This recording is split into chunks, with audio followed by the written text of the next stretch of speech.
Hello friends, happy friendship day. तो friends, अभी वैसे भी ट्रेंड में चल रहा है तो मैंने सोचा वहीं से स्टार्ट किया जाए। लेकिन आज मैं आपको कोई हेल्थ या फिटनेस के बारे में बताने वाला नहीं हूँ। आज मेरे लिए वैसे भी एक मेमोरेबल डे है, क्योंकि 2 अगस्त 2016 को मैंने एज ए हेल्थ कोच अपनी जर्नी स्टार्ट की थी। बाय बैकग्राउंड से मैं उस समय स्टूडेंट था और वैसे भी मैं फार्मर फैमिली से बिलोंग करता हूँ। तो ना मुझे बिजनेस की बी की जानकारी थी, ना न्यूट्रिशन की एन की जानकारी थी। लेकिन एक अंदर से एक फायर थी कि ज़िंदगी में कुछ अलग करना है ना। लेकिन कोई भी जब हम काम करते हैं तो स्टार्ट करना तो ईजी होता है, लेकिन जब स्टार्ट करने के बाद में जब आपके सामने चैलेंजेस, रिजेक्शंस, ऑब्स्टेकल्स आते हैं तब बड़ा कठिन रहता है उस काम में टिके रहना। लेकिन कहते हैं ना कि आपके साथ में कोई एक स्पिरिचुअल एनर्जी होती है, आप किसी डिवाइन पावर से आप कनेक्ट होते हो तो आपको एक इंटरनल सपोर्ट मिलता है। तो मैं ब्लेस्ड हूँ कि मैं एक ऐसी एक डिवाइन एनर्जी से कनेक्टेड हूँ, या बोल सकते हैं मैं एक ऐसे स्पिरिचुअल इंस्टीट्यूट से कनेक्ट था जिसमें मुझे अपने स्पिरिचुअल गुरु का बहुत सहारा मिला। क्योंकि परिस्थिति जीवन में उतार चढ़ाव सब तरीके से आते हैं, है ना। और सबसे बड़ा चैलेंजेस जो आता है लोगों का, इस तरीके का कहना उस समय जब मैंने स्टार्ट किया था कि ऐसी बहुत सी कंपनियां आती हैं, बहुत से ऐसे फ्रॉड होता है, उन लोगों से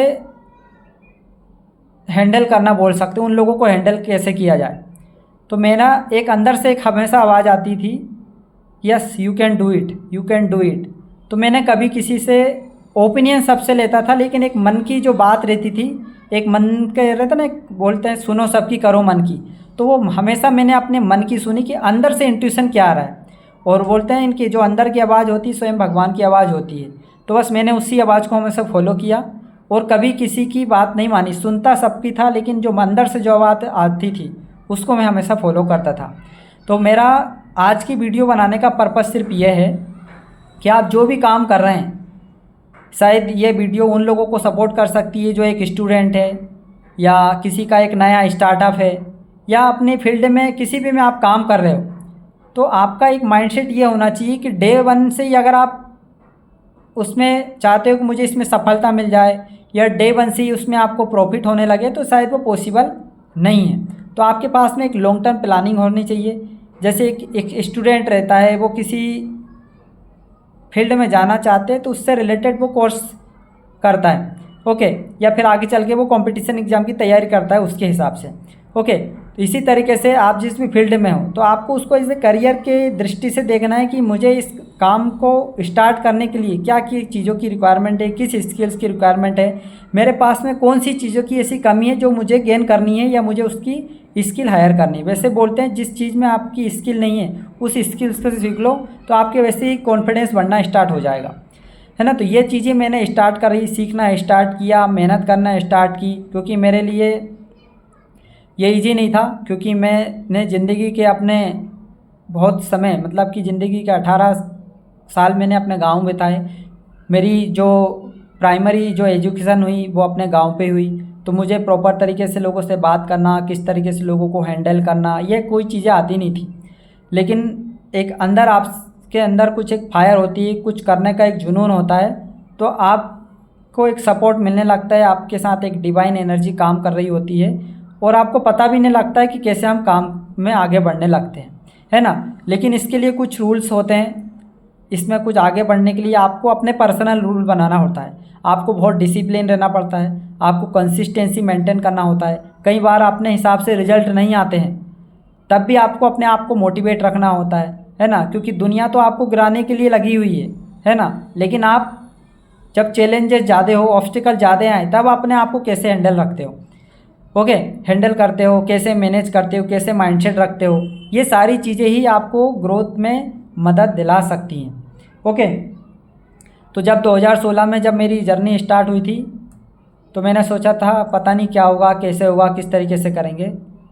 लेकिन हमारे गांव में एक कहावत है, अगर 20 मझधार में हो तो आगे बढ़ो ना कि पीछे आओ। मतलब कि जैसे आप बीच नदी में चले गए हो तो जितना वापस रिटर्न होगे उतना क्यों ना आगे चले जाओ। तो अपन ने बीच नदधार में से वापस रिटर्न होने का ना सोचा, अपन ने आगे बढ़ने का सोचा। मतलब कि आगे बढ़ना है, जो होगा देखा जाएगा, बस यही माइंडसेट के साथ में आज 10 साल कंप्लीट हो चुके हैं और आज एक successfully as a health consultant, as a fitness entrepreneur के रूप में मैं काम कर रहा हूँ। ऑल ओवर इंडिया में हम कई लोगों की मदद कर रहे हैं हेल्थ वाइज, और जिन लोगों को कुछ काम की ज़रूरत रहती है, जो वेलनेस के फील्ड में करियर बनाना चाहते हैं, उनकी भी हम मदद कर रहे हैं। ओके, तो लास्ट वन, आप जिस भी काम को कर रहे हो कंसिस्टेंसी पेशेंस के साथ में आप काम करिए, आपको सफल होने से कोई रोक नहीं सकता है। लोग तो जब आप संघर्ष में रहोगे तब आपके प्रति लोग अलग अलग धारणाएं बनाएंगे, अलग अलग आपके लिए बोलेंगे, कुछ भी नेगेटिविटी वाली बात बोलेंगे, ये करने लगे, वो करने लगे, इसमें सफल नहीं होंगे, छोड़ दो। लेकिन आपको एक ही चीज़ पर टिके रहना है, yes I can do it, I can do it. उनको बोलने दो, एक दिन आपकी सफलता जवाब देने वाली है उनको। ओके, तो आपको एक अच्छे माइंडसेट के साथ में अच्छी कंपनी मीन्स वो नहीं कि आप कहीं जॉब करने जा रहे, कंपनी मीन्स अच्छी संगति, अच्छे लोगों को, अगर नहीं है तो किताबें अच्छी पढ़ना स्टार्ट करो। जिस फील्ड में आप जा रहे हो, जिस फील्ड में आप काम कर रहे हो, उससे रिलेटेड पढ़ो, सीखो, आगे बढ़ो, तो आपको सफल होने से कोई रोक नहीं सकता है। Okay, last